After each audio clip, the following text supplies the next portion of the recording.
Hey, what's up, ladies and gentlemen? It's your boy Dave. I'm back in the flesh for another legendary video. Appreciate you guys coming through. Show your love and support. Don't forget to smash the like button or heart. More importantly, don't forget to hit the notification bell so you'll be always up to speed when a new video drops for this channel. More importantly, I appreciate you guys coming through for our Monday Night Raw for September 16th, 2024. As everything was on all cylinders when it came to the red brand for Monday Night Raw, as we had so many pending stories leading up towards Bad Blood. More importantly, things are shaping up when it comes to Hot Atlanta with everything that was going on tonight. Tonight's episode, they were live as they possibly can be when it came to the pending storylines tonight. They're still pushing towards the steamrolling with 3 hour show. Continue to keep things in their progress as they get ready for October 7th, where they get ready for the official switch to 2 hours on the Monday Night Raw Red brand. More importantly, I appreciate you guys coming through.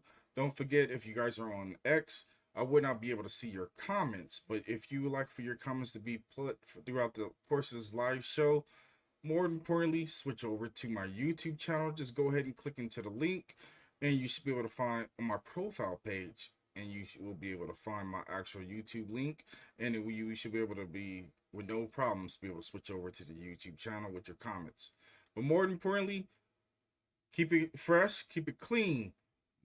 And also, don't forget, no fugaziness when it comes to this actual channel. We don't tolerate any trolling or anything that comes to the lines of disrespect when it comes to anybody that's in my chat or anybody that's being part of being a guest on this channel. But let's go ahead and get into how everything started off with tonight's showcase. When it came to Monday Night Raw, we had so many great things when it came to everything that was going on in Portland, Oregon.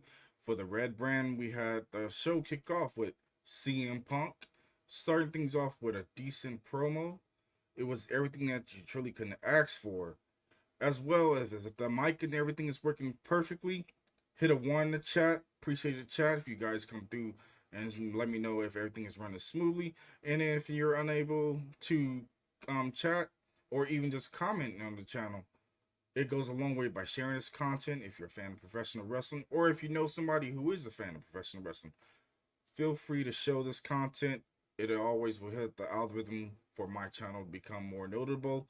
More importantly, I want to support your stuff as well. But we start off with the lead off of CM Punk. He walks directly into the arena to get things live when it came to tonight. He grabs the mic. Of course, feeling a little hoarse when it came to his voice. Don't know if he was sick or under the weather. But he had a whole lot to say when it came to the announcement of him facing no other than Drew McIntyre in tonight for a showcase at Bad Blood, as the match was set up as being a Hell in a Cell. He was not super giddy as he normally comes off as being smiley and going off the rails when it comes to him just getting his into the ring, smiling with the fans, doing his normal stench. But he straight up was serious when it came to everything that he felt. Because Drew McIntyre, a mortal enemy, more importantly, he referenced to the Hell in a Cell match at Bad Blood. And on top of that, he says how he feels is being naive, thinking that at Bash in Berlin, he thought after he got the official win, that was the end towards their rivalry. But he was too damn stubborn after Drew McIntyre initially took care of business and pretty much took him out a couple weeks back when it came to things that broke down. And he attacked him afterwards when he thought he was trying to go challenge for the World Heavyweight Championship. But things really picked up when he had a question as to how many Hell in a Cell matches do he has left. And he pretty much noted that he has 0 left when it comes to Hell in a Cell. His body is banged up. He's not as jittery as he used to be. More importantly, his body doesn't bounce back as he is officially as injury prone when it comes to just his overall performance. But can he still go? 100%. But he says he's going to explain what he will do when he gets his hands on Drew McIntyre. He said he can't promise that he's going to go to a situation of killing him. But more importantly, he said he promises that he's going to make him bleed. He says he's promised that he's going to do the best he can, but he's prepared to die. And then if he sees him, he'll see him in hell as being a part of being the devil. He said the devil in himself has returned, and he's looking to stop everything when it comes to every situation to take out Drew McIntyre. This feud looks like it's going to be red hot 100%. I truly recommend for you guys to actually see that match for that following PLE for October 5th over at Bad Blood. As this is the return of the Hell in a Cell, as it has been officially almost, I believe, 2 years since we have had a Hell in a Cell. I may be wrong, but maybe things have happened over the lines of being in the Hell in a Cell. But this feud feel like it's going to be promising, engaging.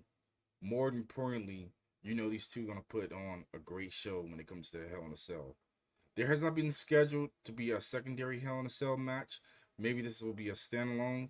I'm loving the way how Triple H has been booking everything when it comes to the overall dedication to the storyline. More importantly, spreading things out.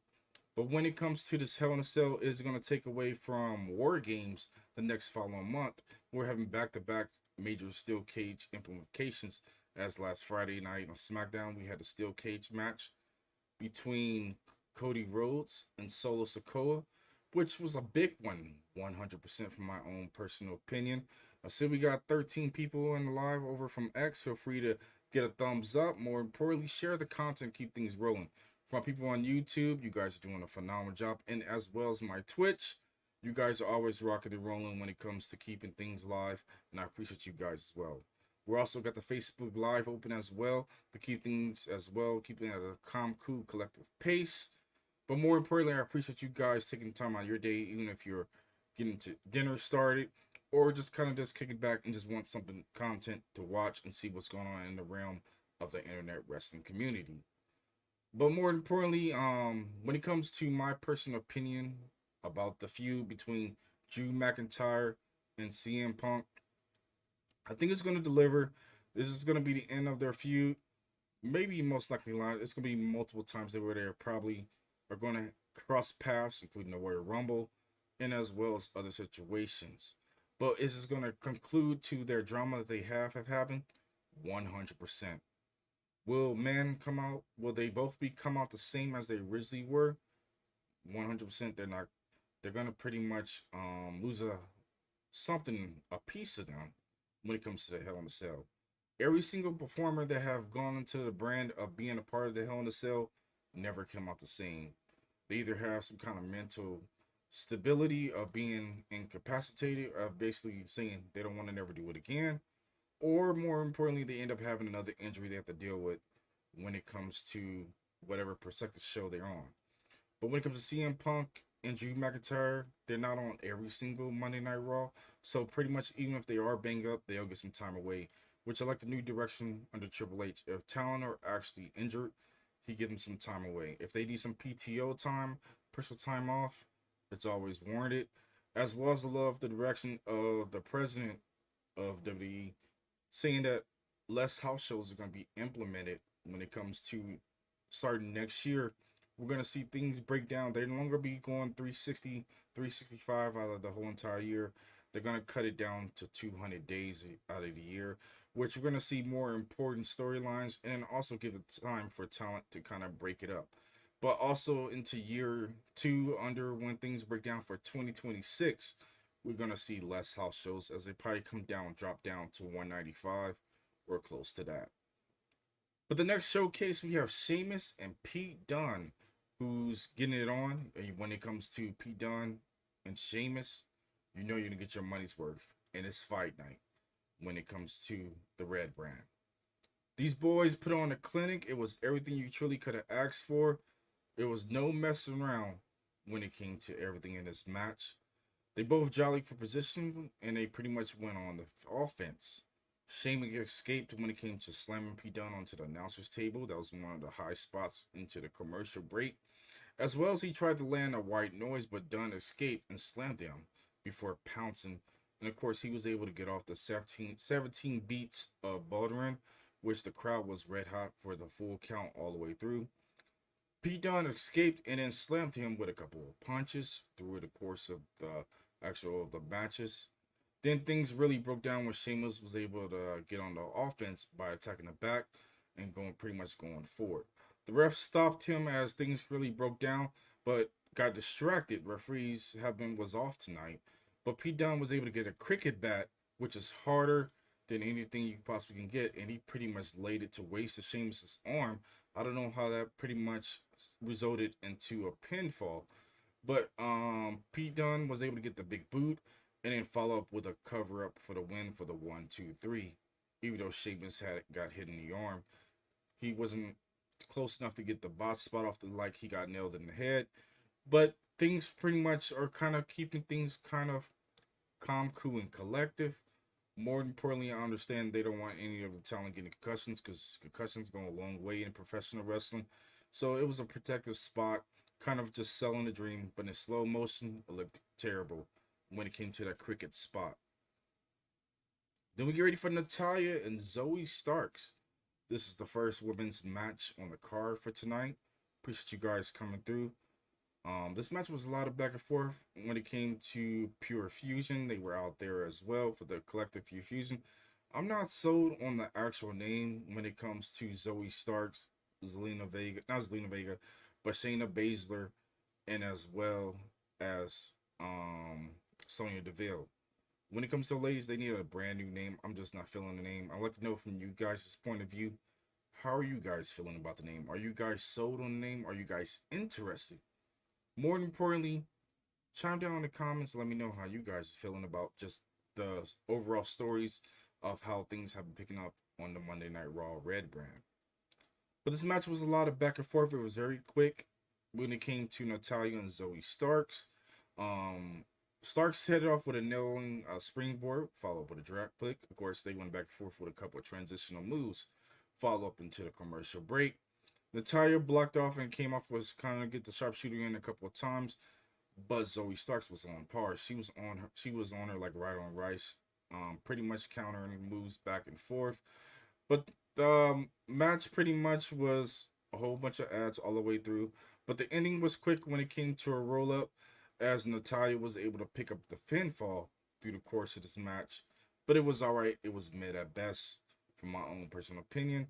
But seeing the storyline continue to fold up, I think Natalya may be joining the actual new group when it comes to turning on Lyra Valkyria and Zelina Vega. It's just a matter of time before Natalya takes that heel role because she's probably saying enough is enough and it's time for a change of kind of in that persona of what Owen Hart was in his position back in the legendary day of being part of Nation Domination.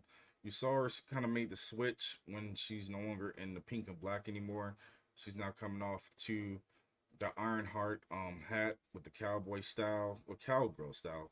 Sorry about that. If somebody people feel you guys feel a little offended about that.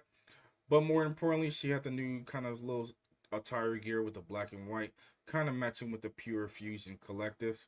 And I'm not sold on that group, but they need a new name. Hopefully Triple H comes up with something new. Maybe they switch it up. WWE is known for personally changing the way how they do the landscape of everything and keeping us prospectively interested through the course of either the red brand or blue brand as well as NXT. Then we have Jey Uso and Braun Breaker's promo. This was the next thing that pretty much took a course of how things were smoothing over when it came to everything. The two met in last week, of course, a quick discussion about the Intercontinental Championship matchup. Of course, when it comes to wrestling royalty, both sides of the family pretty much goes a long way when it comes to Braun Breaker's family of being a part of that Steiner line, bloodline, and then as well as Jey Uso, who also is part of the Anawali Fatu, the whole big true family of that lineage as well. They went back and forth. Jey Uso pretty much got on Braun Breaker's case, of course, after Breaker called out Jey Uso for being a 14-year vet. But of course, Jey Uso really came back with the counter as well when it came to the promo. For not even having singles go, but more importantly, he's didn't he needed his family to thrive, but more importantly, he's been winning championships since Braun Breaker was in sucking his thumb in high school in the course of being younger. But more importantly, Braun Breaker, of course, went back and forth with him as well, saying, hey, he didn't need his family whatsoever when it came to him winning gold within the past few months that he's been here. But Jey Uso was able to get the last laugh when he really assassinated him in his promo. And he said the reign was short but sweet, just like his NFL career. And he said yeet, and that pretty much popped the crowd. It had me dying 100% when it came to that promo. And of course, Braun Breaker felt some kind of way about it. He sucker punched Jey Uso in the motion. He was going full speed because he's probably one of the fastest one right there currently in a square circle. Jey Uso was able to counter it with his spear of his own to pretty much seal the deal in that situation and sent the champion out on his own and send him directly packing after that decent promo. Then we got ready for the World Tag Team Championship match. This match has so many importance of it. A lot of people was trying to figure out what was going to happen when it came to the New Day situation, as well as seeing how things was going to continue to be in progress with the new tag team champions of JD McDonough and Finn Balor, the Judgment Day, as well as the Judgment Day going to be involved. And what was the situation going to be pinning out of Xavier Woods? The big focal point was on Xavier Woods. So many people I had talked to directly in the internet wrestling community were putting their bets that not Jey Uso, but Xavier Woods was gonna turn on Kofi tonight. They were putting bets out there. They was like, trust me, this is gonna happen. And so many of the different things that was going on through the course of everything. But that didn't happen. But it's gonna be happen soon. As of course, I'm loving the way how not Jey Uso, but Xavier Woods pretty much came out in the zero outfit, which is you can also get through the course of the 2K24. And he came out with that, of course, a silver and black, but it kind of was the homage to the Power Rangers, but with the logos of the New Day. As Kofi had the green and the gold kind of style with the white kind of being the Green Ranger. And then, of course, Xavier Woods had the silver and black and white, which was his love for the Black Ranger.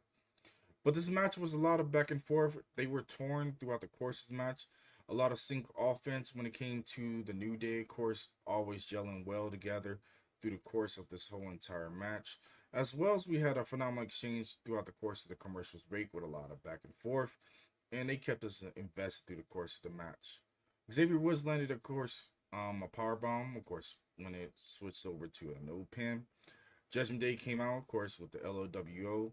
Xavier Woods was looking kind of confused as he already talked to everybody, so he wanted nobody interference, and he wanted to try to do it on his own to prove a point. But things really broke down. Kofi Kingston went flying and selling on top of everyone. Carlito, I don't even know why he was diving down. He didn't even get hit when it came to Kofi's lovely reverse senton, falling backwards into everybody. But Carlito acted like he got hit the drop, and that was kind of confusing on that. But more importantly, things really broke down when the referee went out there to get investigated when it came to the fans really were chewing out the referee as he was trying to pull off Kofi Kingston, tell him to get back into the corner, which that was a weird kind of spot, but Xavier Woods was not having it. He was getting pissed off. He had to win when he hit the atomic drop elbow off the top ropes, but things really broke down afterwards. After the clear pinfall was cleared out, then of course Xavier Woods got on the referee's head about everything that initially was going on. Woods pretty much got distracted once again, but then when he came back into the ring, JD McDonough locked up Xavier Woods, and then I would love that combination with the lockup into holding him down like a crossface chicken wing, and Finn Balor was able to hit the coup de grace to seal the deal of the match with the 1, 2, 3. Of course, afterwards, Woods was irate and he was pissed off, and he told Kofi Kingston to leave him alone, declared something's got to change, and he pretty much left, going us into a commercial break. At the brink of things, you already see that the breakup is coming, but it's just a matter of time of seeing how things continue to push forward when it comes to the New Day. The New Day has been around a long time, almost 15 years plus, but their actual groupage has been 10 years strong. Following the break, of course, you saw them interchanging and having a couple words as Xavier Woods went over to the LWO to express his frustrations while they were getting involved. Kofi tries to calm him down, to say, calm down. I got them to come help out us because I knew the tactics of the New Day, not the New Day, but the Judgment Day, and we knew we would be outnumbered, but I want to make sure we were all good. Xavier Woods was not having it. He was like, so you saying We needed help when we never needed help before. And of course, Kofi said, of course, we never needed help when we had Big E, and that was hit a I think a button for him. And Xavier Woods was not having it. He was over the situation, and he ended up just leaving. He was just pissed off, and Kofi was looking dumbfounded when he was by himself. But I appreciate you guys coming through. As appreciate it. As we see, we got on YouTube. We got a total of 2 people rolling through as the channel continues to grow with the chat. Over on X, we got a total of 25 people watching, and then on Twitch, we got a total of 40 people watching.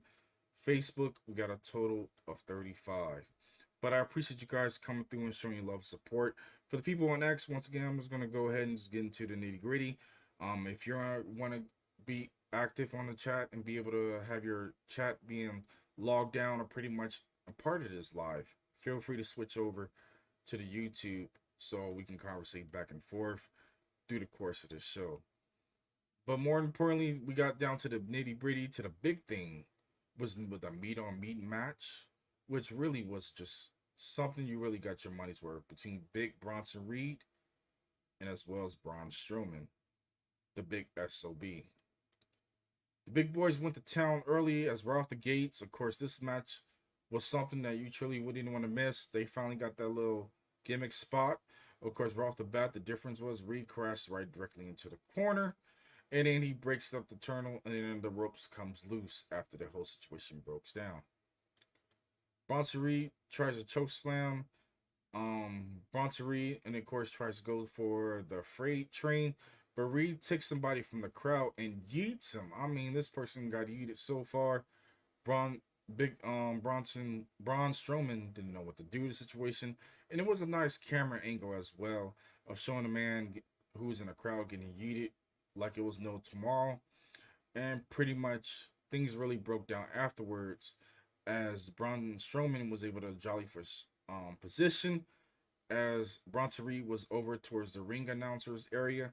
And of course, things broke down afterwards. His bodies really just got splattered through the barrier, and they both collapsed in the heat. Of course, the staff was trying to get out there and break things up, but they really broke down when they started to head towards the back as Braun Strowman cut off Bronson Reed as Bronson Reed was antagonizing him, and things really broke down afterwards as they got into a brawl through the course of going towards the backstage.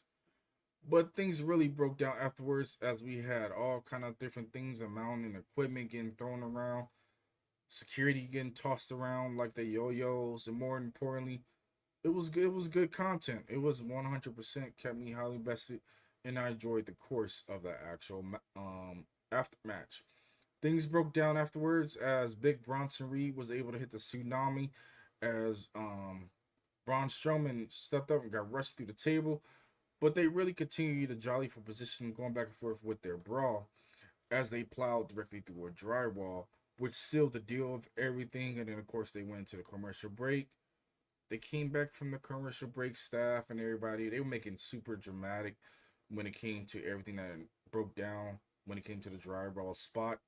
And that's going to set up for them for a big one. Of course, next time they fight, they're going to pretty much say they're reinforcing the ring because they keep these big men contained in the ring.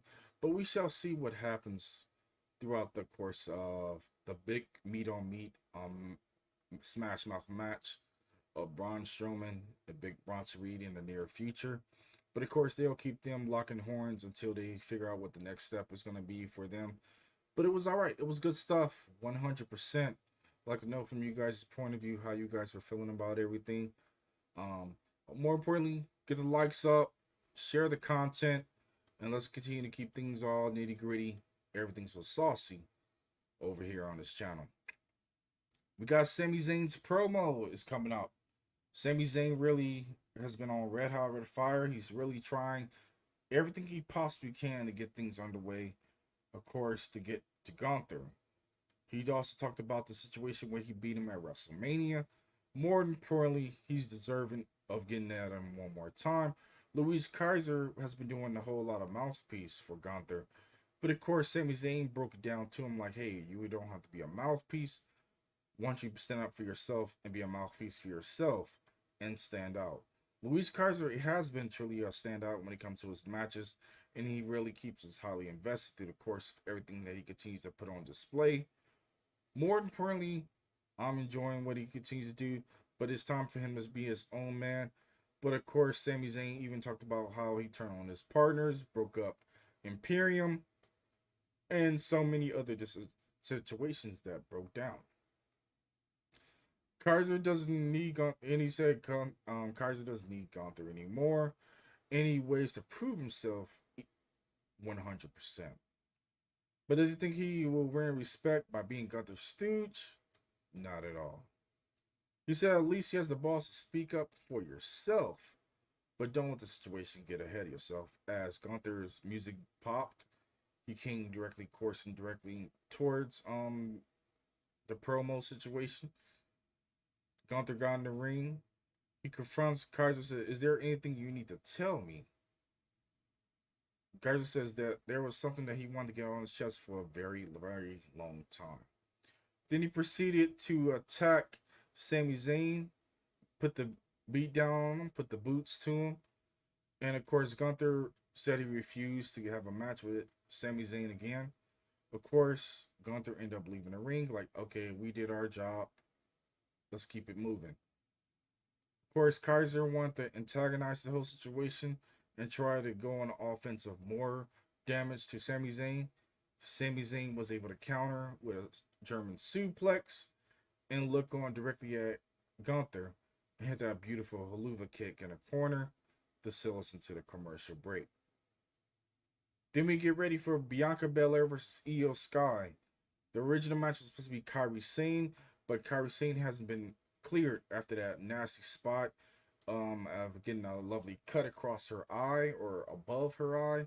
It was a nasty one. If you had seen last week on Monday Night Raw when she made that dive towards the announcer's table, she hit it awkwardly and it busted her open, but she still was a trooper and handled in there. I think she's not cleared when it comes to the protocol of the concussion, just making sure she's all good and going through those steps until they're ready to put her back in the ring.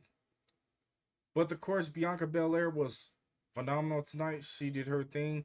Same with Io Sky. They have great chemistry. I love how they continue to mesh towards with each other. And they really continue to keep us invested through the course of everything that happened tonight's women's match. They really went back and forth. Of course, their tag partners were at ringside watching everything break down. Io Sky was able to counter off from a missile dropkick after she hit that beautiful one.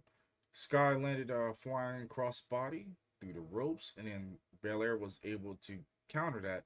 But of course, with her offenses going back and forth, the ladies were able to jolly position with their transitional moves.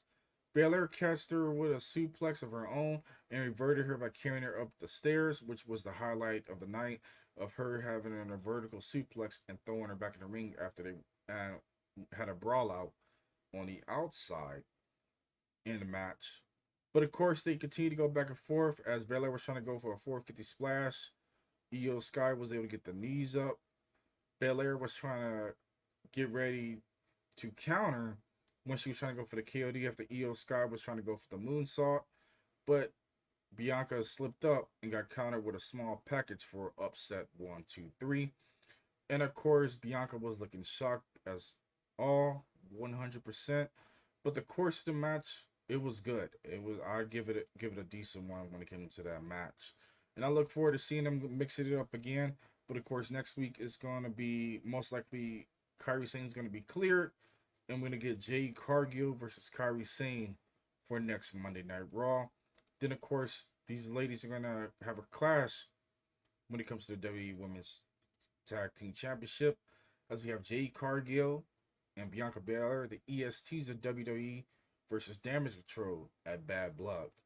This is also signifying that Dakota Kai will be making a return at Bad Blood as well. She has officially been going through the injury protocol to hopefully come back. Hopefully she is doing all right. I know she had a knee sprain, but it wasn't a actual breakage. So it's just a matter of time before Dakota Kai makes her return back to the red brand to line herself back up with Damage Control. But it's going to be interesting 100% once the gold is on the line. and these ladies gonna put on display. I know a lot of people will have their doubts when it comes to the ESTs of WWE. They want some kind of change. They want even for Bianca to finally turn heel. It's time. It's coming there because Jay's gonna be the face when it comes to the being a true face of the division right now, currently at the moment. They're putting her on the skyrocket backpack and sending her to the moon, pretty much keeping her steamrolling her as being one of the pillars of the women's division. Bianca Belair is going to be a pillar as well. She's always does great in her role as being a heel, but it's going to be interesting to see how things mix it up once they decide to split off from being a tag team. But I truly will be invested 100%. When it comes to Damage Control, they have nothing else going for them. They're going to stay stable for a while until they figure out what the next steps are going to be. But I think Triple H has nothing for them singly as being a singles competitor at the moment, even though they have the respective talents.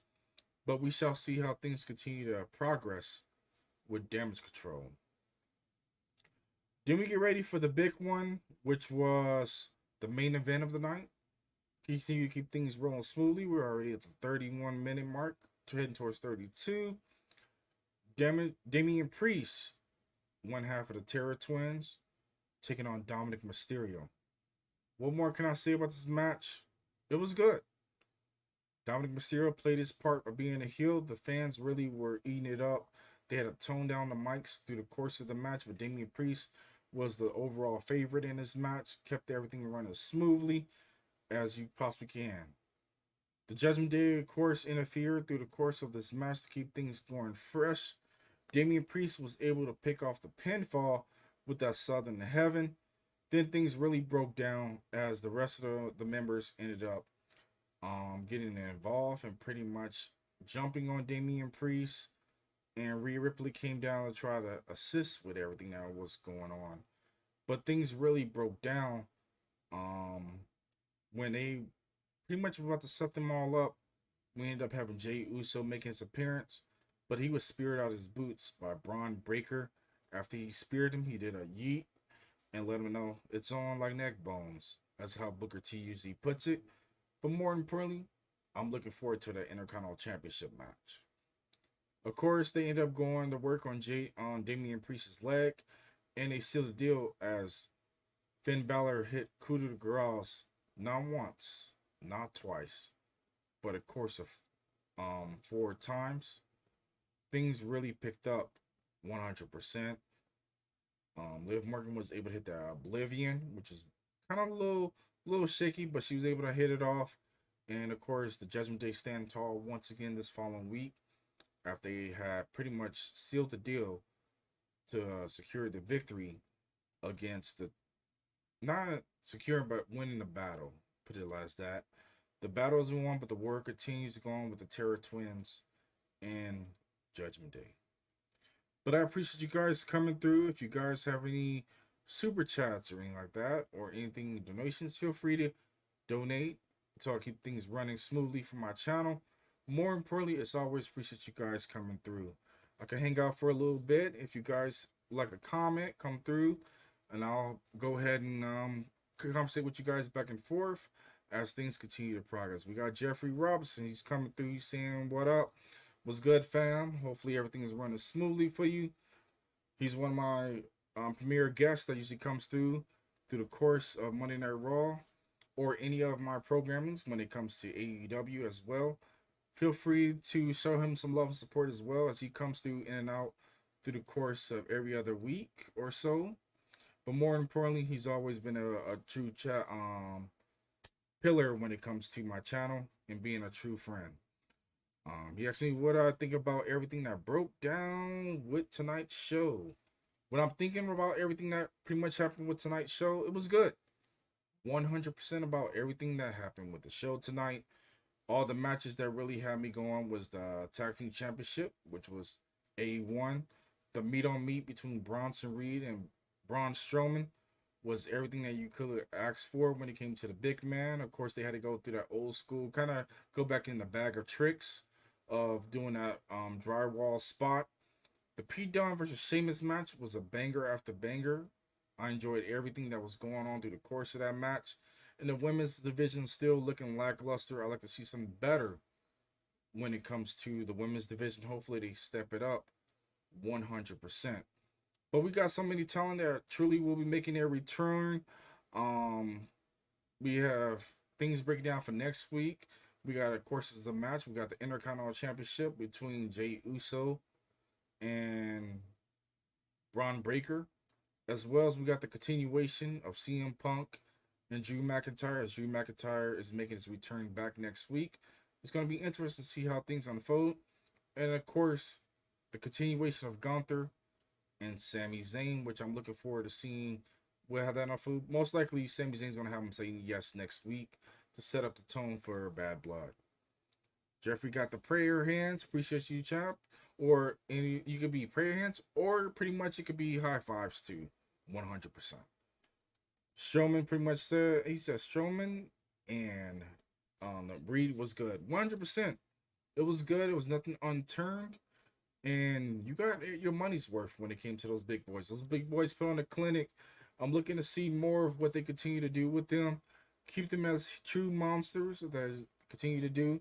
Strowman tipping over the golf cart and throwing the security like they was like golf balls. What more could you ask for when everything? I also seen the hints of seeing who was back there doing that course. It was Bobby Roode who was back there. We also saw not Chad Gable. Chad Gable was a little bit further down, but you saw him as well, kind of looking on. And of course, we saw other talent, including Jamie Nobles, Shane Helms, and so many more that were there in that actual drywall spot. But it's looking like everything is looking good when it comes to Monday Night Raw so far. They're doing a phenomenal job. They kind of spacing things out, but the women's division still is lacking 100%. Hopefully they got something good next week and keep us invested. But I'm looking forward to October 7th when they switch things up to 2 hours, which is needed. I can say 100%. Thank God. It's about time. It's needed. They were doing way too much with the 3 hour brand. I know originally it was Vince who wanted to go back to 2 hours because he was burning himself out. But now going to the course of 2 hours is the sweet spot because then you don't have to drag too many matches being too short. More importantly, you can keep the storylines running smoothly. Jeffrey said it's about time. 100%. It is about time. I mean, it was needed days ago, like years ago. It was needed during the pandemic era when they was trying to keep us entertained through the course of Monday Night Raw. But we're back to the swing thing of 2 hours. 2 hours have always been a sweet spot.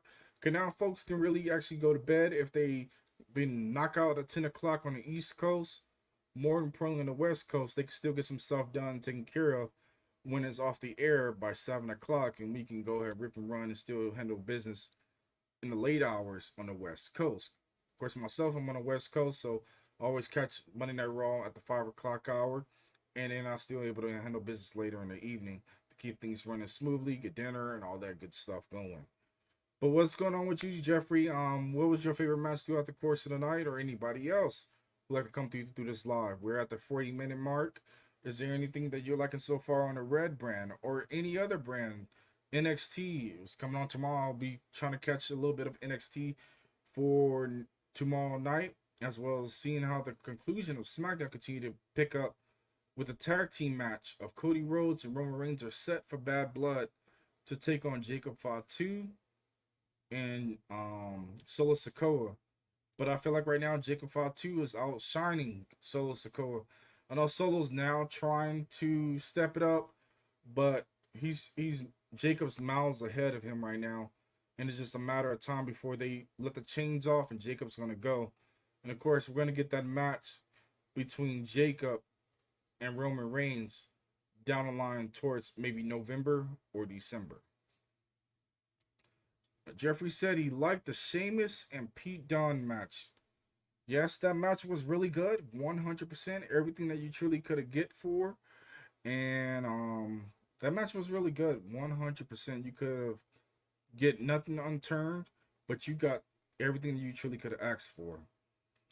He said, I see Jacob Fatu will turn on Solo. Yes, it's going to happen. It's just a matter of time because Jacob didn't sign up for it. He didn't sign up to be nobody's lackey. He's never been a lackey. And for him to be in that kind of prime spot, it doesn't look good for Solo. It might be a council Christmas when it comes to that situation. And I see Solo gonna have his hands tied. But of course he's gonna bring somebody else because the bloodline is deep. 100%. We got people still coming in. But do you guys feel like it's way too many members of the Anawawi or Fatu family? Or are you like, man, this is way too many Samoans to keep track of? And they continue to keep this steamroll of bloodline storyline. I know the course of after Bad Blood, we're getting Jimmy Uso returning.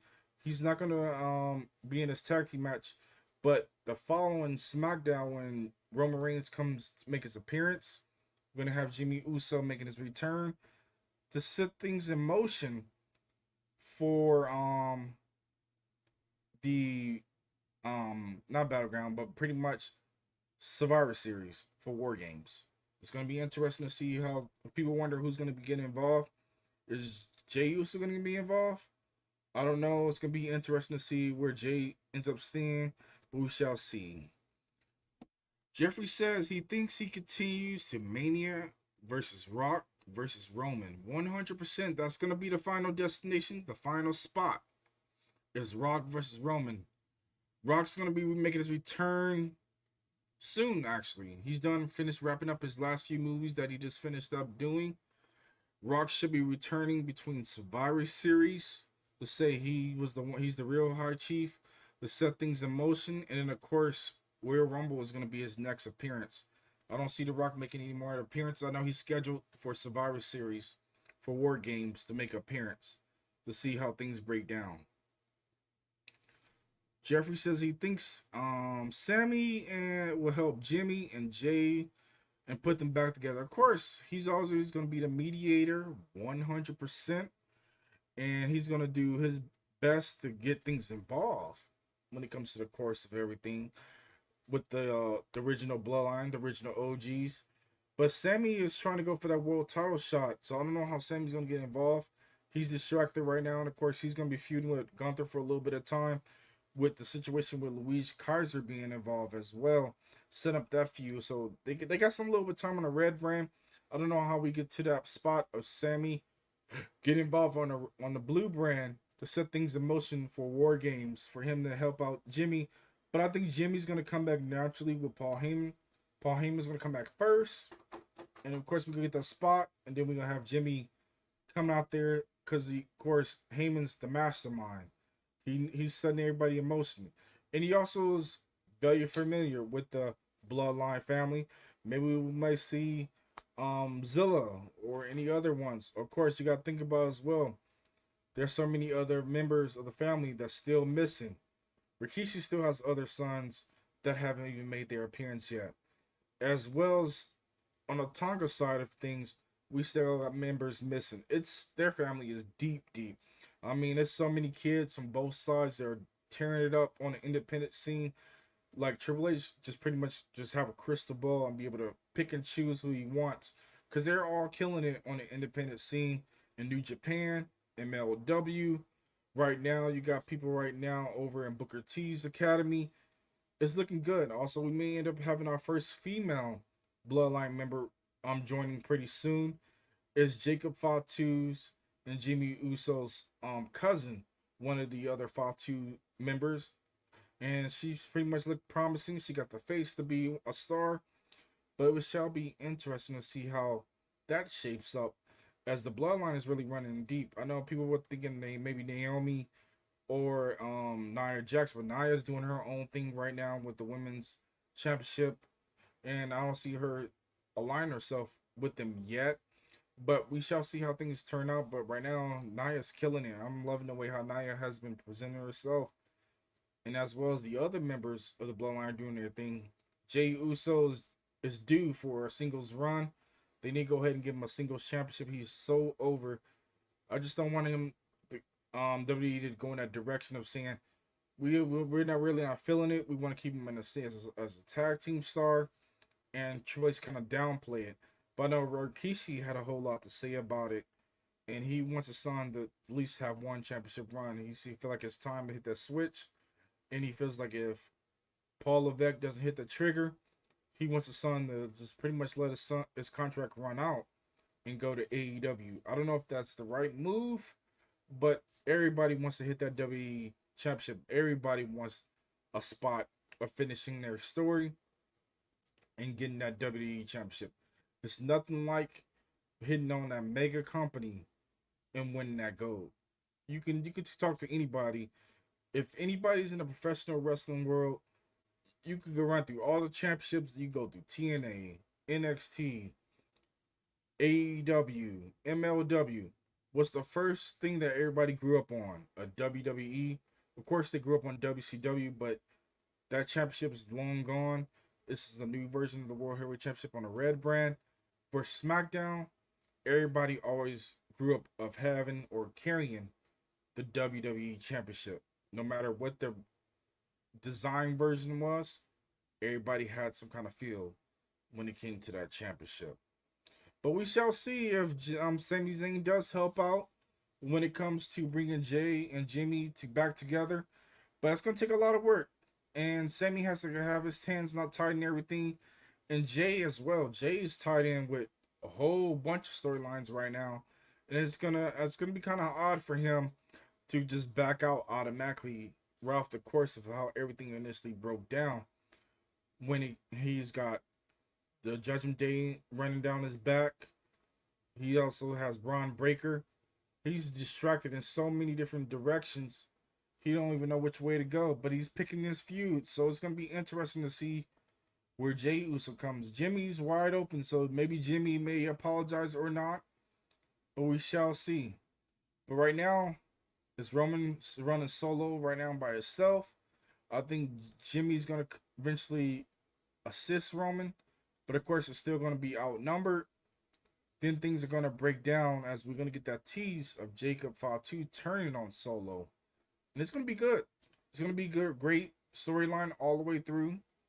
I truly think the course of how things have been playing out with the storyline of the Bloodline for the past, but got to be on 4 years, have been nothing but great. When you look at everything that has been going on, everybody knows about the Bloodline by now. Everybody put up that one. Roman's so over.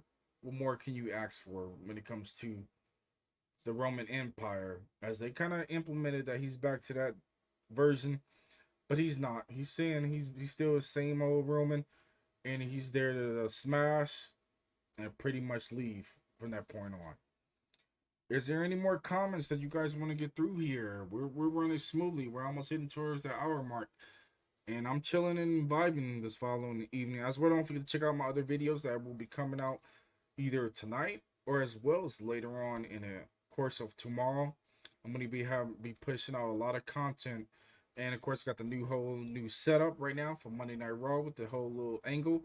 I figure a lot more people want to see a little bit more of me and be able to see how things provide. You already know what's going on with the wrestlers, but pretty much the engagement and the conversation. And of course, the jokiness and all that good stuff. But I'd like to know from you guys what's going on. What's going on with y'all night? Is there anything you guys looking forward to? Are you guys excited about WWE 2K24 with the new DLCs dropping? Are you guys looking to continue to be playing that game? Or are you guys looking towards 2K25? As the story is breaking, they're bringing back promos being involved in 2K25, which is kind of nice. It was something that was highly missing when it came to that game, but they're bringing it back, so that's going to be a big win when they're bringing promos back towards 2K25. I know a lot of people was wondering whether they're going to bring back live promos and all, pyro. I don't see that happening, but they're already doing a whole lot. And it's towards 2K26 where they're just going to go on a new gen only. 2K25 is still going to be pushing for PS4 and original Xbox users as well. But it's going to be interesting to see what 2K25 brings, and as well as the storylines on Monday Night Raw and SmackDown. NXT is looking good as well. The ratings are up with NXT. They did a phenomenal job. I know ratings really do not matter from my own personal opinion. I continue to enjoy professional wrestling all across the board. If it's MLW, NXT, TNA, whatever's going on, even looking at still at old school stuff, ECW, XPW. I'm just a true fan of the course of what it was. Of course, a lot of my family members be like, man, why are you still watching it? I still enjoy it. It's still great content I still enjoy. And there's nothing wrong with it. If you're a fan of professional wrestling, enjoy what you love to do. You got one life to live, and you ain't missing a beat. If somebody's worrying about what you're doing, can't worry about it. All right, ladies and gentlemen, is there anybody else that have anything that they enjoyed? All the members over on X, we got 25 people. Let's get the likes up. It would highly appreciate to get the algorithm rolling. On Twitch, we got a total of 3 people watching. Feel free to get the likes up as well. And on Facebook, we have a total of 6 people watching. And on YouTube, we have, of course, Jeff and a couple other folks popping in and out, just seeing what was going on. But the course of things, to keep things, if you want to support the channel, get the thumbs up. It's free 99, or the hearts. It's free 99 to support your boy. But more importantly, I was tune in and catch you guys this following Tuesday for tomorrow. As some of it may be Tuesday for a lot of you guys already, as we get ready for NXT to see how NXT shape up, as well as AEW. AEW is looking good right now, but of course the ratings may be down, but ratings don't make entertainment. A lot of people have just been biased and kind of just chewing at AEW. Hey, you got to think about it. It's a 5-year company, and they doing a phenomenal job. They're in that peak phase when WWE first started off, when they first got started, and they're seeing what works and what doesn't work. But in overall, I'm kind of glad that there's more professional wrestling on live television, because people have somewhere to feed their families. More importantly, if talent is not getting enough work in catering, let them flip-flop back and forth to whatever they feel comfortable. If they don't want to be in WWE, let them go. If talent don't want to be in AEW and they want to go to WWE, let them switch out. Let them do whatever works best for their family. You got to think about it. They got to think about their family and their household at the end of the day. And mental health goes a long way when it comes to being as talent. Even though most people say it may be fake, but their bodies aren't fake. Their bodies go through so much. And those plank wood or something serious that you don't want to play with. Their bodies get banged up. I know a lot of talent, people that actually watch my show, and people I even talk to on a regular and check on them every so often, and making sure they just good 100% when I call them and check on my contacts. And a lot of them, they're still banged up. Some of them got elbow injuries, knee injuries, been gay up and down the yin yang of every part of their body and soul. And the course of being a professional wrestler is not easy, especially if you're on the road all the time on that grind. But the grind is worth it when you got to feed your household. But more importantly, you don't want to be paralyzed and miss out on the common good of being with your kids and your family, because that's 100% important. But I appreciate you guys coming through and showing love and support. Slide on through for Tuesday. And more importantly, if you have not become a notable member, go ahead and follow me on X, Facebook, Twitch. Everything is getting updated and getting everything all swing of things. If you'd like for me to support your content, feel free to DM me with a message, and I will show my love and support as well to you guys as well. Until the next episode, you guys be safe. More importantly, have a great night, and I'll catch you guys on the next one.